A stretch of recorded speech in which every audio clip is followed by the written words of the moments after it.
कि यहीं गुजरात की भूमि पर अहमदाबाद में एक प्लेन क्रैश हो गया और जिसमें सैकड़ों यात्री जो लंदन जा रहे थे, अभी तक उनकी कोई खबर तो ऐसी नहीं हुई, पर ठाकुर जी से प्रार्थना है, लाल जी से प्रार्थना है, वे सब मंगलमय हों। जो भी दिवंगत हुए हैं उन सबको ठाकुर जी अपनी शरण प्रदान करें। ये सब सृष्टि का नियम है। यहां पर यह बात अकाट्य सत्य है इस धरती का कि यहां मृत्यु कभी भी आपके अनुसार नहीं आती। कभी भी कोई घटना, कभी भी कोई क्रिया, कभी भी कोई समय ऐसी पलट लेता है कि संसार को छोड़ना पड़ता है। कई लोगों के मन में ऐसा भाव आता है कि शायद भजनानंदी लोग, भजन करने वाले, कथा सुनने वाले, वैष्णव धर्म का पालन करने वाले, उनके जीवन में शायद इस प्रकार से मृत्यु ना आती हो। ऐसा नहीं है। मृत्यु किसी भी रूप में, कैसे भी, कभी भी आ सकती है। इसीलिए हमारे आचार्य जन कहते हैं कि हर श्वास को नाम भगवान को प्रदान कर दो, हर श्वास को ठाकुर जी को दे दो। हमें नहीं पता कि हम आज सुन रहे हैं कथा, कल सुन पाएंगे कि नहीं, कोई पता नहीं है। मैं सुना रहा हूं, 7-8 बजे तक सुना पाऊंगा कि नहीं, मुझे भी नहीं पता। मृत्यु का कोई भरोसा नहीं है। इसलिए भैया, हर क्षण, हर जीवन के पल को जीजिए। खूब धन कमाओ, खूब ऐश्वर्य कमाओ, खूब नाम कमाओ, लेकिन हर क्षण भगवत स्मरण करते रहो। भगवत स्मृति बनाए रखो चित्त में।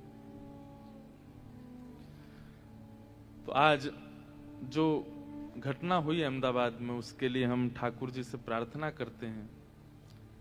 इतने सारे गुजरात के परिवार और परिवारों के जन उस घटना में भगवत धाम चले गए, या अभी भी जो हॉस्पिटल में होंगे, चिकित्सा ले रहे होंगे, सबके लिए प्रार्थना करते हैं कि लाल जी सबको मंगलमय करें। आप सब लोग भी अपने अपने स्थान से प्रार्थना ही करना कि जितने भी हमारे भारतीय जन एवं जो भी लोग उस विमान में थे, सब कुशल हो जाएं, उनको कोई ऐसा भाव ना लगे।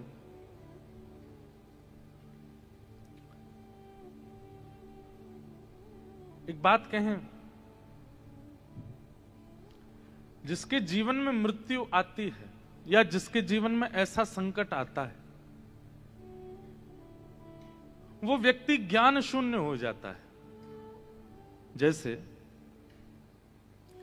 किसी और को चोट लगी हो ना, तो आपको दवाई भी याद आ जाएगी, आपको उस समय क्या करना चाहिए, क्या नहीं करना, सब पता चले। लेकिन जब वही चोट खुद को लगती है तो हम सब भूल जाते हैं कि अब क्या करना चाहिए। परोपदेश वेलायाम सर्वे शिष्टा भवन्ति ही। शास्त्र कहते हैं दूसरे को उपदेश देने में हम सब श्रेष्ठ हो जाते हैं, लेकिन जब अपने ऊपर आती है तो हम सब भूल जाते हैं। सदज्ञानी व्यक्ति का लक्षण यही है, सदगुरु पात्र व्यक्ति का लक्षण यही है, भजनानंदी व्यक्ति का लक्षण यही है कि वो विपरीत अवस्था में सब याद रखे। कभी सुना होगा कि कुछ विपरीत घटना घटती है तो उस व्यक्ति को सरकार बुला करके अवार्ड देती है, जो उस समय भी अपनी बुद्धि का, विवेक का ध्यान रखता है और सब संभालने की कोशिश करता है।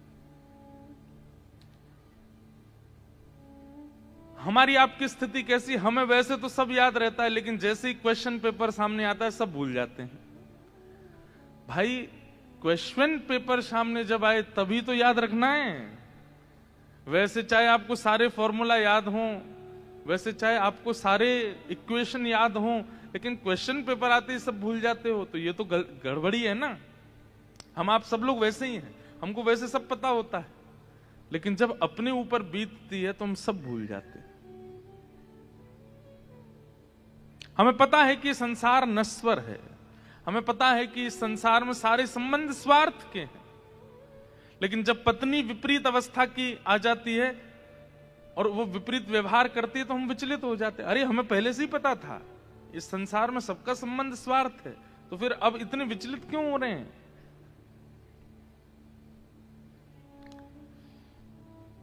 तो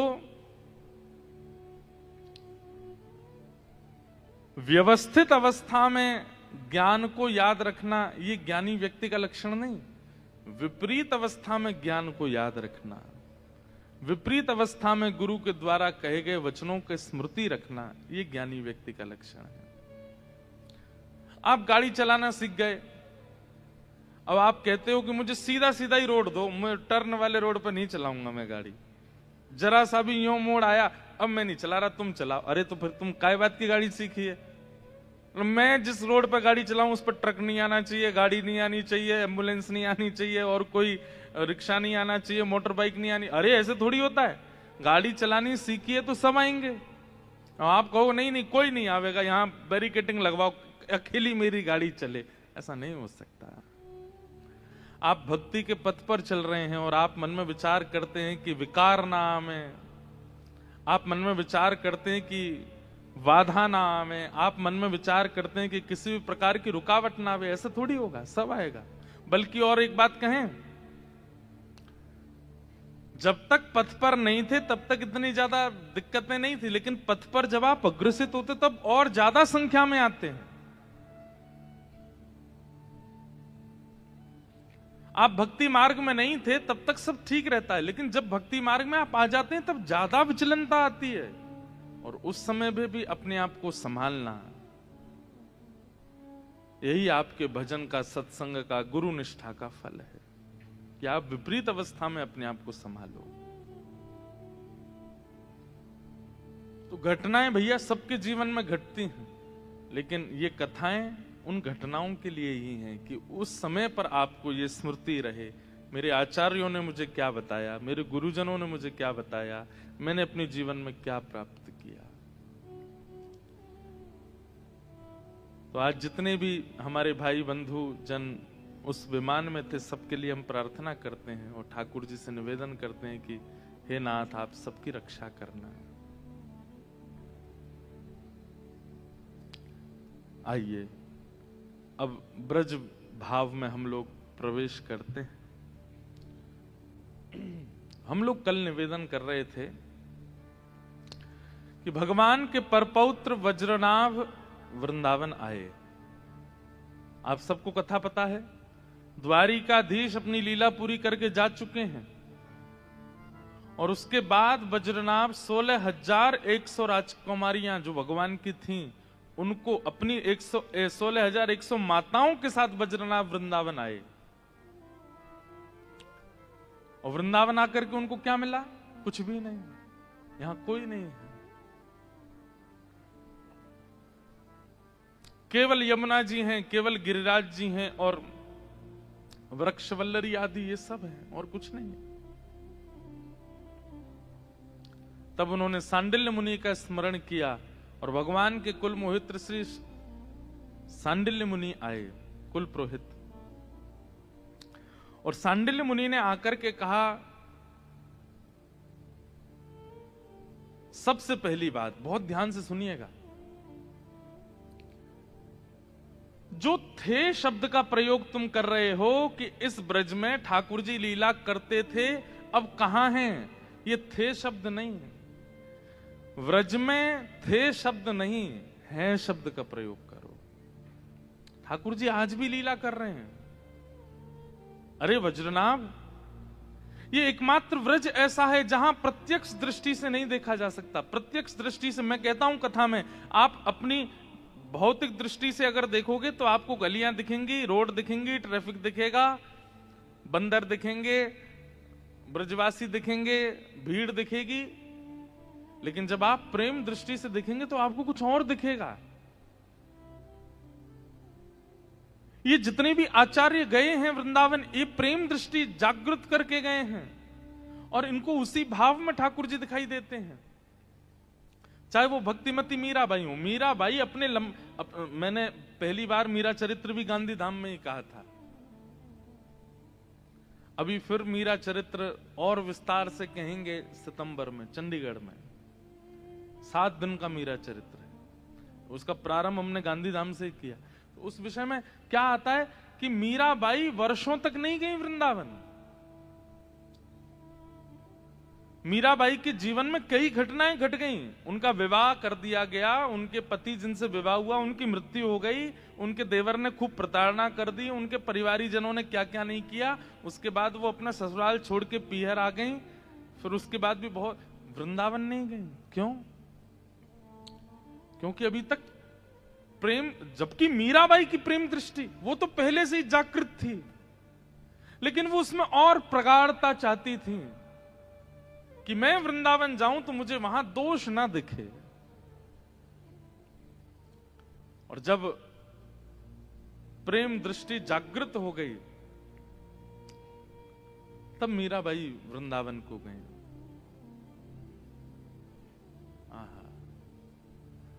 और वृंदावन जाकर के उनको भौतिक वृंदावन का दर्शन नहीं हुआ, उनको नित्य वृंदावन का दर्शन हुआ। जिस गली में देखती हैं, जिस चौबारे पर जाती हैं, जिस आंगन में घूमती हैं मीराबाई, सब जगह उनको ठाकुर जी का अनुभव हो जाता है। अरे कहां तक कहें, बड़े बड़े साधकों को भी, कथा बड़ी प्रसिद्ध है कि जीव गोस्वामी पाद किसी स्त्री को नहीं देखते थे, लेकिन मीराबाई दर्शन करने के लिए आई तो सेवकों ने कहा कि हमारे गुरुजी स्त्रियों से नहीं मिलते। तो मीराबाई कहती, अच्छा आपके गुरुजी स्त्रियों से नहीं मिलते? बोले नहीं, इसका मतलब आपके गुरुजी पुरुष हैं। सेवक बोले और नहीं तो क्या? अरे भैया हमने तो सुना था कि इस वृंदावन में सब स्त्री हैं, पुरुष तो केवल कृष्ण हैं।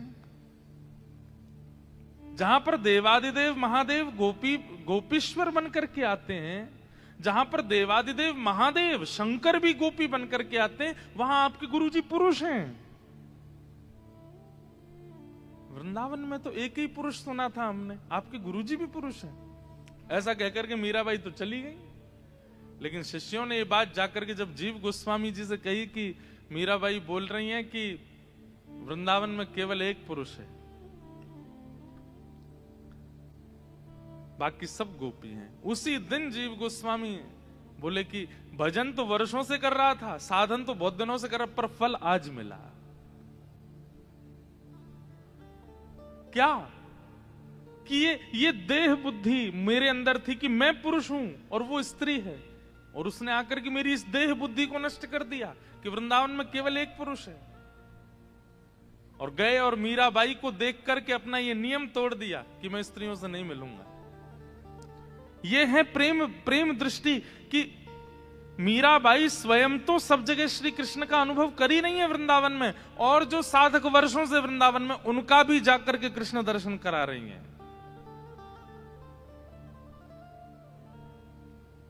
वृंदावन सामान्य नहीं है, इसलिए वृंदावन में थे शब्द का प्रयोग नहीं, वृंदावन में है शब्द का प्रयोग।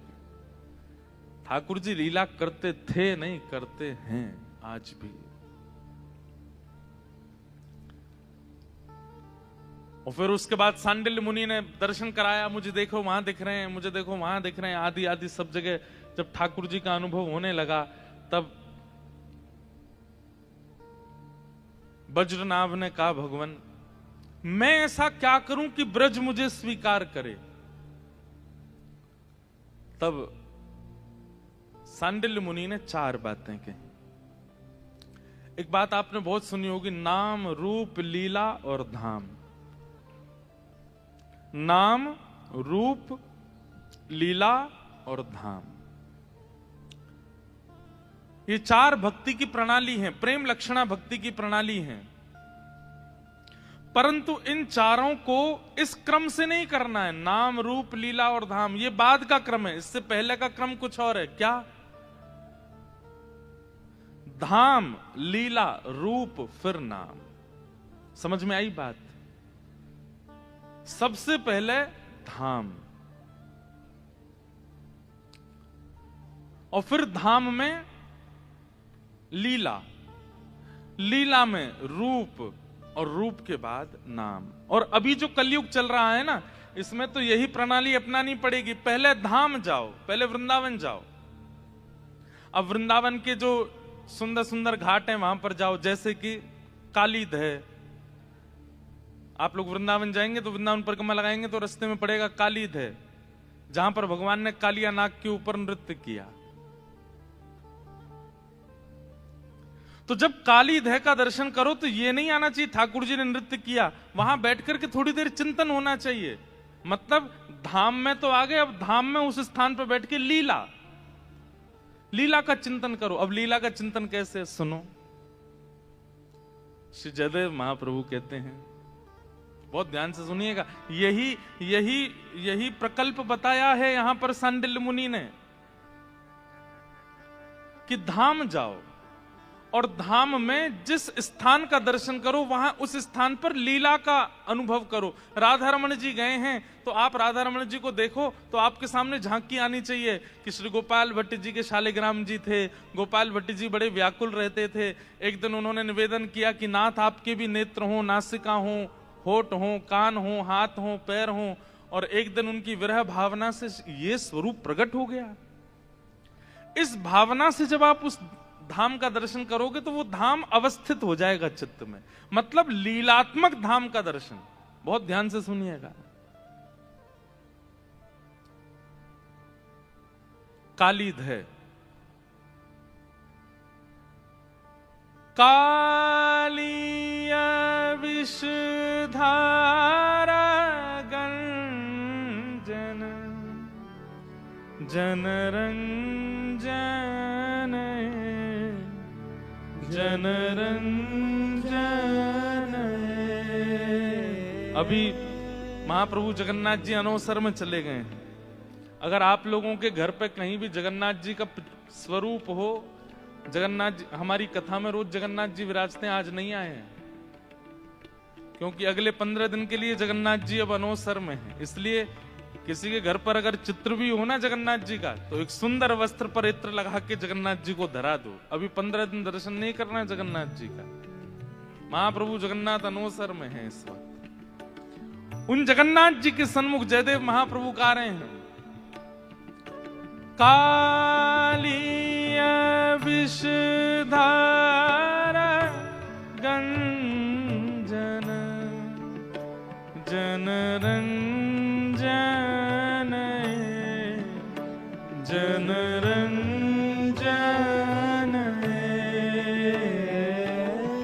यदुकुल नलिन दिनेश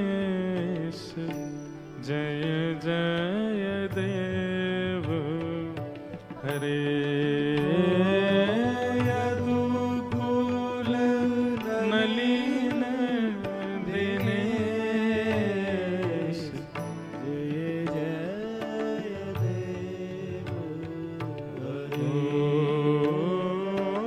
यदुकुल नलिन दिनेश जय जय देव हरे। यदुकुल नलिन दिनेश जय जय देव। कितनी अच्छी बात है, बहुत ध्यान से सुनिएगा। धाम जाओ और धाम में जिस स्थान का दर्शन करो वहां की लीला का चिंतन करो। केवल ठाकुर जी का दर्शन करके संतुष्ट मत हो जाओ। अब आप वृंदावन गए, वृंदावन परिक्रमा में काली दह का दर्शन किया, भैया ये काली दह, तो आप ना सोचोगे बोले ठाकुर जी की गेंद गिर गई थी जमुना जी में तो ठाकुर जी कूद गए और कालिया नाग ऊपर आया, उसके फणों पर नृत्य करके ठाकुर जी ने उसको यहां से भगा दिया। अब यहां एक बात आती है, जयदेव महाप्रभु कहते हैं, बोले ठाकुर जी आप एक मुष्टिक प्रहार करते हैं और एक मुष्टिक प्रहार में अघासुर, बकासुर, धेनुकासुर इन सबका वध कर देते हैं।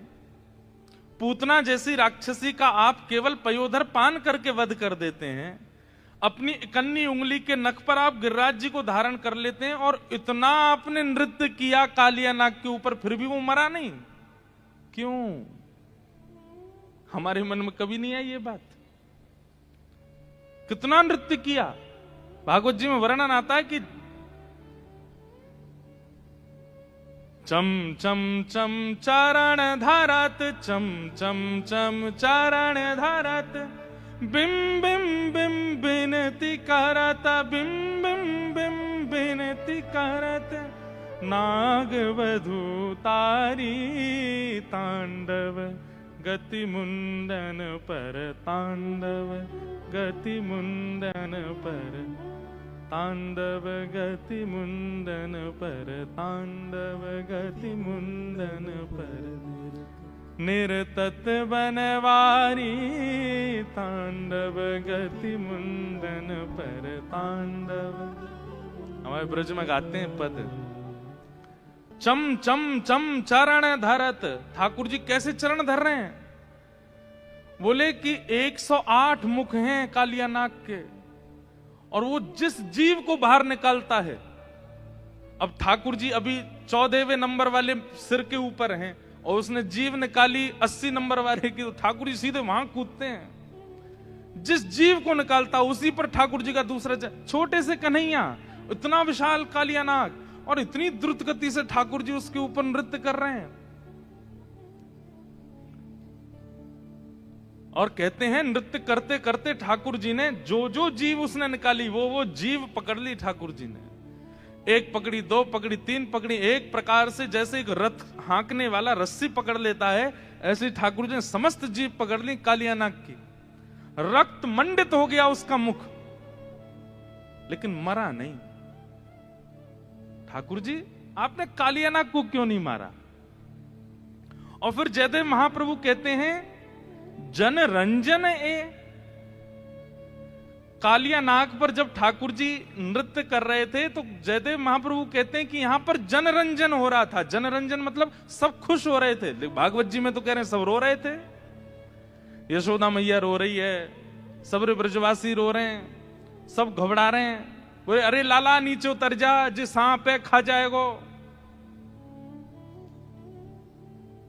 ठाकुर जी मेरे 2 संशय दूर करिए। बोले क्या? बोले पहला संशय तो ये कि कालिया नाग मरा क्यों नहीं इतना नृत्य करने के बाद भी, और दूसरी बात यहां किसका रंजन आप कर रहे थे?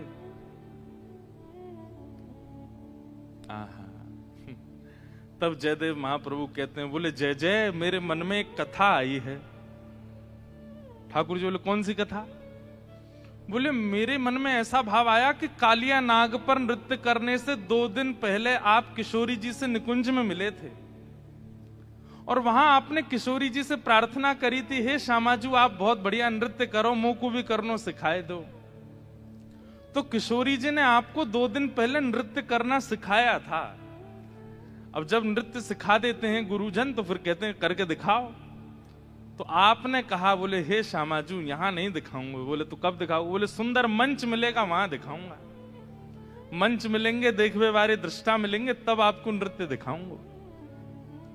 ठाकुर जी हमें ऐसा लगता है कि कालिया नाग वध नहीं किया आपने। ये कालिया उद्धार लीला जो थी, ये श्री जी को आप नृत्य दिखा रहे थे। आप कंडुक क्रीड़ा करके गए, कालिया नाग के जैसे ही फन खुले तो आपने देखी याते बढ़िया मंच नहीं मिलेगा, ऐसा गुदगुदो मंच है बढ़िया वर्सेटाइल मंच है, सबसे बढ़िया मंच है। तो आप उसके ऊपर चढ़ गए, और चढ़ करके आप जब नृत्य कर रहे थे तो सामने खड़े ब्रजवासी तो रो रहे थे, लेकिन पीछे खड़ी हुई श्यामाजू वो आपकी एक एक अदा को देख रही थी। आप हाथ कैसे कर रहे हैं, आप चरण कैसे कर रहे हैं, आप नेत्र कैसे घुमा रहे हैं, आपकी मुस्कान कैसी है। इसलिए जनरंजन है। बोले जन कौन है? ब्रजवासी जन, और उन ब्रजवासी जनों की अधिष्ठात्री किशोरी जी का आप रंजन कर रहे थे। इसलिए आपने कालिया नाग का वध नहीं किया। क्यों? क्योंकि उसके माध्यम से आपने श्री जी को प्रसन्न किया। जगन्नाथ महाप्रभु बोले इतनी गहराई में तुम ही सोच सकते हो जयदेव, और किसी की बस की बात नहीं है। और एक बात कहते हैं, बोले क्या? बोले सत्य कह रहे हो, यही बात है। हम किशोरी जी को नृत्य करके दिखा रहे हैं, इसलिए हमने कालिया नाग का वध नहीं किया। सामने खड़े हुए ब्रजवासी तो माध्यम हैं, पर वो नृत्य तो किशोरी जी के लिए। और भाई कोई राक्षस मिल गया, कोई दैत्य मिल गया, ठाकुर जी नाचेंगे वहां पे? नाचते थोड़ी युद्ध करते हैं, पर कालिया नाग पे नृत्य कर रहे हैं। इसका मतलब क्या है? किशोरी जी को दिखा रहे हैं, किशोरी जी के लिए। अब देखो ये क्या है, लीला हमें केवल इतनी पता है कि ठाकुर जी कालिया नाग के पास गए और उसके ऊपर कूद करके ठाकुर जी ने उसको भगा दिया। लेकिन अब इस लीला का विस्तार जयदेव महाप्रभु ने कर दिया। बोले असली बात तो ये है। ये कैसे हुआ? धाम जाओ और धाम में जिस स्थान पर बैठो वहां की जितनी आपको कथा पता है उतनी कथा चित्त में विराजमान करके अब उस लीला का चिंतन करो। और चिंतन करते हुए जब आप अनुसंधान करेंगे और चिंतन करेंगे तो क्या होगा? वो लीला जितनी पता है उससे अधिक आपको अनुभव होने लग जाएगी। तो धाम, लीला, और फिर धाम और लीला के दोनों के संबंध से तीसरा क्या प्राप्त होगा? बोले रूप, ठाकुर जी का रूप। तीनों प्राप्त हो जाएंगे। वज्रनाभ, तुम्हारे लिए अब यही उपदेश है क्या कि तुम जाओ और ब्रजमंडल में मैं तुम्हें बताऊंगा कहां राधा कुंड है, कहां कृष्ण कुंड है, कहां ठाकुर जी की खिरक है, कहां नंदगांव है, कहां बरसाना है, कहां कोकिलावन है, कहां वंशीवट है, कहां केसी घाट है। ये सब मैं तुम्हें बताऊंगा। तुम बस उन जगह पर जाना और जाकर के सुंदर भगवान की लीला कथामृत चिंतन करके उस स्थान का उद्धार, उस स्थान का पुनरावृत्ति करना, उसका पुनः खोज करना। धाम, लीला, इन दोनों का तुम चिंतन करना, तुम्हारे मानसी में रूप दिखने लगेगा। फिर तुम नहीं कहोगे कि इस ब्रज में कोई नहीं है। तुमको जहां देखोगे वहां लीलाओं का अनुभव होने लग जाएगा। अब वज्रनाभ के पास तो एक बाधा थी, क्या कि वज्रनाभ के लिए व्रज प्रकट नहीं है। उसको सांडिल्य मुनि से आज्ञा लेकर के जाना है और जाकर के फिर अनुभव करना है। पर हमारे लिए तो व्रज प्रकट है। हमें पता है राधा कुंड कहां है, हमें पता है कृष्ण कुंड कहां है, हमें पता है केसी घाट कहां है, हमें पता है वंशीवट कहां है, हमें पता है सेवा कुंज कहां है। पर वज्रनाभ को नहीं पता। तो सांडिल्य मुनि बैठ करके उसको कथा सुना रहे हैं और कथा सुनाते हुए फिर उसको सब बता रहे हैं। वहां केसी घाट है, वहां पर वंशीवट है, उधर कृष्ण कुंड है, उधर श्याम कुंड है, इधर ये स्थान है, इधर ये स्थान, यहां पे ये लीला हुई, यहां पे ये लीला हुई। सीधी बात, भगवान का अनुभव करना है, भगवान की लीला को प्रेम दृष्टि से देखना है, तो उसके लिए सबसे पहले धाम और धाम में जाकर के लीला का स्मरण करना पड़ेगा, तभी हो पाएगा।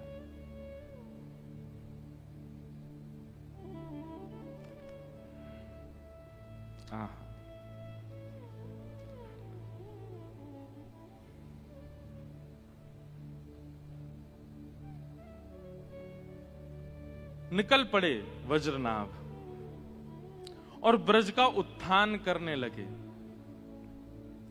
जो भगवान कृष्ण के जाने के बाद व्रज पूरा वनमय हो गया था, उस वन को अब पुनरुत्थान करके उसको व्यवस्थित करने लगे वज्रनाभ। लीलाएं सुनते हैं और सुनकर के फिर जाते हैं, उस स्थान को खोजते हैं, उसको प्रकट करते हैं। व्रज को 2 बार प्रकट किया गया है बंधुओं कलिकाल में, बहुत ध्यान से सुनिएगा।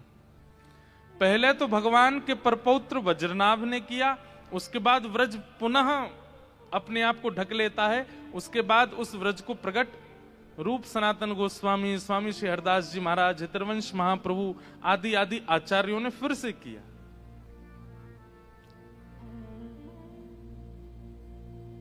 आहा, एक दिन वज्रनाभ बैठे थे, सांडिल्य मुनि ने कहा, वज्रनाभ अब तुम्हें अनुभव होता है ठाकुर जी की लीला का? अब तुम्हें क्या दिखाई देता है वृंदावन में? तब वज्रनाभ यमुना तट पर बैठे बैठे कहते हैं, हे सांडिल्य मुनि, एक सुंदर वेणु की ध्वनि आ रही है मेरे कान में। ऐसा लग रहा है श्याम सुंदर पीछे ही खड़े हैं और पीछे खड़े होकर के वंशी बजा रहे हैं। वंशी कौन बजावे द्वारे मेरे, वंशी कौन बजावे वंशी कौन बजावे द्वारे मेरे, वंशी कौन बजावे। गाओ सब लोग। वंशी कौन बजावे द्वारे मेरे, वंशी कौन बजावे। आहा, धाम का दर्शन कर रहे हैं और लीला श्रवण कर रहे हैं, और धाम का दर्शन लीला श्रवण इन दोनों के प्रभाव से अब अनुभव होने लगा है वज्रनाभ को भगवत लीलाओं का। चल री सखी चल दर्शन करिए, चल री सखी चल दर्शन। अरे सांडिल्य मुनि को अब मुनि नहीं कह रहे हैं, गुरुजी नहीं कह रहे हैं। वज्रनाभ स्वयं को एक सखी मान रहा है और सांडिल्य मुनि का हाथ पकड़ करके कह रहे हैं, चल री सखी चल दर्शन करिए, चल री सखी चल दर्शन करिए, चल री सखी चल दर्शन करिए, चल री सखी। किसके? जो नंद बाबा की धेनु चरावे, जो नंद बाबा की धेनु चरावे, हे जो नंद बाबा की धेनु चरावे,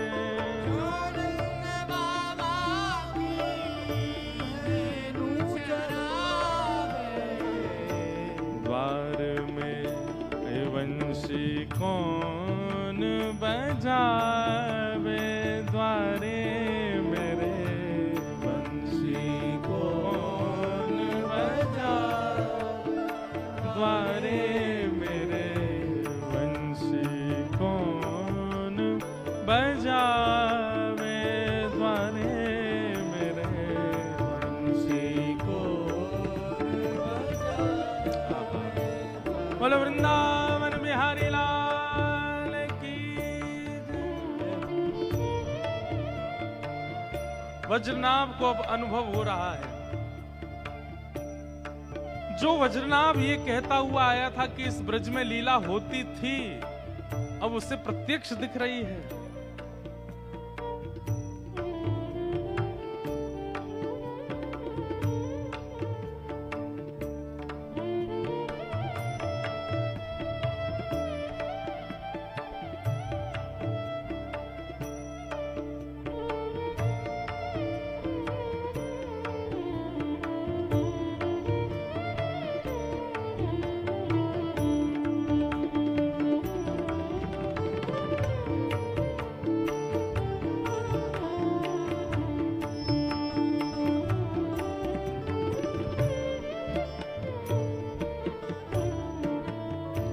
सांडिल्य मुनि पूछ रहे हैं, वज्रनाभ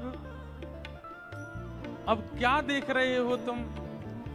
बोले ठाकुर जी वन से गैया चरा के हुए आ रहे हैं वापस, और सब ब्रज गोपियां अपनी अपनी अटारियों पर खड़ी हैं, कोई अपने जंगले पर खड़ी हैं, कोई अपने द्वार पर खड़ी हैं, सब ठाकुर जी की उस श्याम मनोहर झांकी का दर्शन कर रहे हैं। आहा, ठाड़ी अटारी ब्रज की नारी, ठाड़ी अटारी गाइए, ठाड़ी अटारी ब्रज की नारी,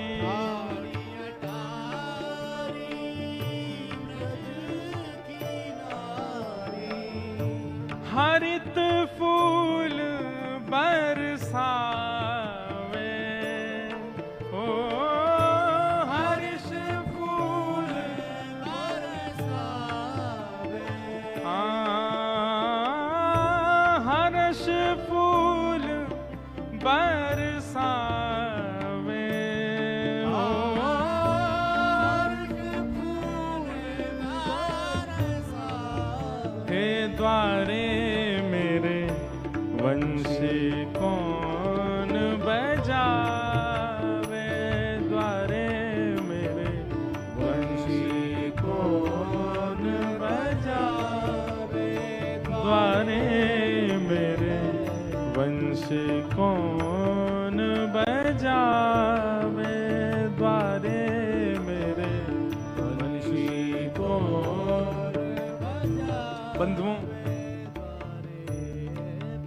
भगवान की सबसे मधुर लीलाओं में एक मधुर लीला है जिसका नाम है छाक लीला।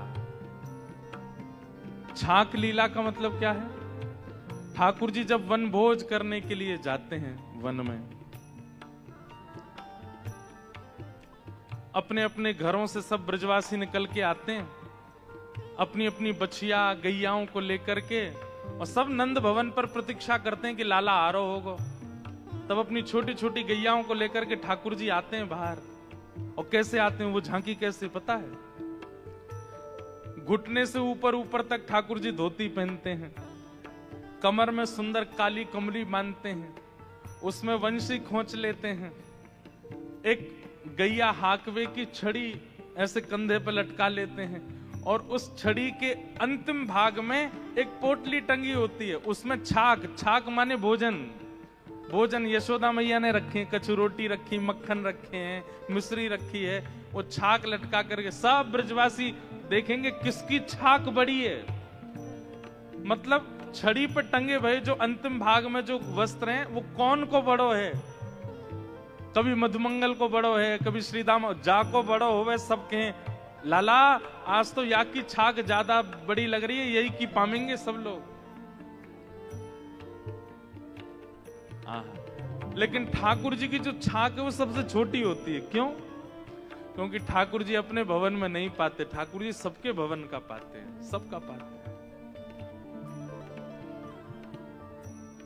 गौचारण करने के लिए जब जाते हैं तो गैया तो चढ़ती रहती हैं, और वहां सब ब्रजवासी गोप ग्वाल घेर करके बैठ जाते हैं। मध्य में ठाकुर जी।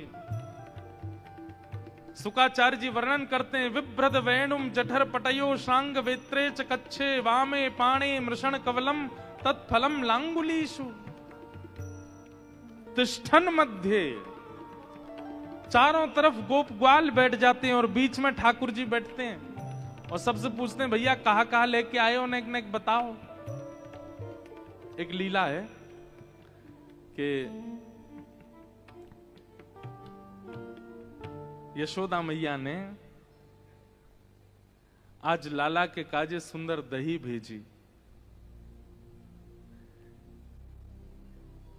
लेकिन जैसे ही कोई सामग्री ठाकुर जी के पास आती है, ठाकुर जी का भाव है कि पहले श्री जी को निवेदित करते हैं, किशोरी जी को निवेदित करेंगे, अच्छी सामग्री आवेगी फिर उसके बाद पाते हैं। तो आज जैसे ही वन में भोजन करने के लिए ठाकुर जी गए तो सबसे ज्यादा भूख लगती है ठाकुर जी के सखा मधुमंगल को। वन में पहुंचने की देरी नहीं होती कि चिल्लाना शुरू कर, लाला भूख लग रही है बहुत जोर से, जल्दी से छाक खोल ले, लाला अभी तो भूख लग रही है, कब पहुंचेंगे हम, कब बैठेंगे, जल्दी खोल ले, अरे मुकुश श्रीदामा की छाक में ते अचार की खुशबू आ रही है, लाला जल्दी खोल ले। ठाकुर जी कहें तो नेक में ही भूख लगी आवे, भोजन को कोई नाम बोल दे तेरे मुंह में ऐसा पानी आवे, तो सुबह बाल भोग ना करके आयो, करके आयो लाला, इतने चल के आए ना बात मेरा सबरो भोजन पच गो, मुंह फिर तो भूख लगी आई। तो कई बार ऐसा होता है कि जब बच्चे स्कूल लंच बॉक्स लेके नहीं जाते हैं ना, भूल जाते हैं, या माता जी उठी नहीं सो के, हमारी माता जी तो उठती थी, कई बच्चे ऐसे हमारे मित्र आते थे वो लंच नहीं लेके आते थे, उनसे पूछते क्यों नहीं लेके आए, और मम्मी सो रही थी। मैं तो तुझे किसने तैयार किया, बोले कि पापा ने तैयार करके भेजा। अब पिताजी को रसोई बनानी आती नहीं, मैंने कहा अब तू भोजन कैसे करेगा, बोले कह रहे थे पिताजी की लंच टाइम तक आ जाएगा, तो होता था। फिर लंच टाइम पे वो कोई आते थे नीचे से टीचर, वो तुम्हारा लंच बॉक्स आ गया ले आओ, ऐसा होता था। आप लोगों के संग पता नहीं, हमारे संग तो होता था। कई बच्चे ऐसे आते थे, उनकी माता ही सोती रह गई तो बेचारे लंच पीरियड पे ही उनका लंच बॉक्स आता था। तो कई बार यशोदा मैया सोती नहीं रह जाती हैं, ठाकुर जी ही जल्दी भाग जाते हैं, छाक लेके जाते नहीं। तो फिर यशोदा मैया किसी सखी के हाथ छाक भिजवाती हैं, उसको कहते हैं छकियारन। क्या बोलते हैं? जो ठाकुर जी की छाक लेके जाती है, छकियारी। तो इसमें दो बातें हैं कि ठाकुर जी छाक लेकर के क्यों नहीं जाते। उसमें पहली बात तो ये है कि ठाकुर जी को ये लगती है ग्वाल बाल बेचारे द्वार पे इतनी देर से ठाड़े हैं, मेरे दर्शन के काजे, मैं विलंब ना करूं, जल्दी चलो जाऊं। तो ठाकुर जी जल्दी बाहर आ जाते हैं। और दूसरा भाव यह है कि ठाकुर जी जब छाक लेकर के नहीं जाते तो किसी गोपी को अवसर मिलता है छाक लेके वन में जाने का, और उसको ठाकुर जी के दर्शन का सौभाग्य मिल जाता है। पीछे वाले ने आगे खिसक आओ, हाँ थोड़े थोड़े आगे आ जाओ, पर बिना इधर उधर देखे आगे आओ, हमको देखते हुए आओ। गांधी धाम वाले